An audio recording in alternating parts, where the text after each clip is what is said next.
Thank you for coming today. And just a couple things we want to do before we get started. I'd like to say a prayer for all of you guys. Thank you so much for being with us last week in my first RBP practice sermon. It was a huge success. Many views on YouTube, and we're going to keep doing this every Sunday. I'm going to do 10 more Joel Osteen sermons, including today's. Today's topic will be loving unconditional. But once we're done with all of these sermons, then we'll move on to my own personal presentation of sermons.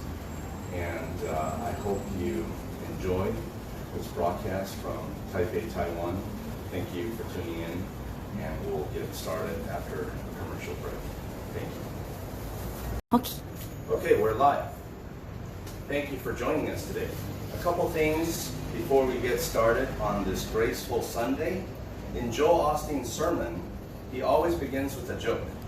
Well, I'm not going to tell a joke because I'm just not as good as Joel. He is so pitch perfect when it comes to telling jokes. He could be a comedian if he wasn't a pastor. I'm just more silly and goofy. But very soon, I will start the sermons with 1 or 2 piano songs. I haven't practiced in, well, really since I graduated from high school. The digital piano I had for 15 years, I was able to bring it back to Taiwan. It was not easy trying to pack a 40-pound piano with a stand as well.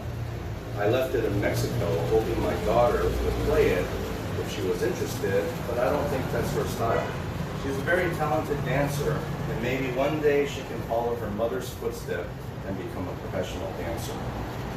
Today's sermon is the second of 11 top sermons I will present. The title is Loving Unconditionally. It is in reality my #1 sermon from Joel. Just because I love the Bible verse in Corinthians 1:13, which we see back here in this cloth plaque that the church had given my father many years ago. As many of you know, last week I started my first practice sermon. My good friend in the USA, Dr. J. Kim, texted me to put it on YouTube. I didn't want to because it is far from perfect. And plus, I never made a video of such length and edited to put it on YouTube. But after many compliments came in, I decided not to be so hard on myself, so I uploaded it, and if you get a chance, you can watch it later. Just want to say thank you for all the compliments from the people close to me. I really appreciate it from the bottom of my heart. As well, I welcome any comments and criticism. It's all good if we can get better and better. It's still a practice sermon, and if you would be so kind to have a little bit of mercy on me, that would be very nice indeed. Let's get started, and once again, thank you for your attention. We'll take a 1-minute break.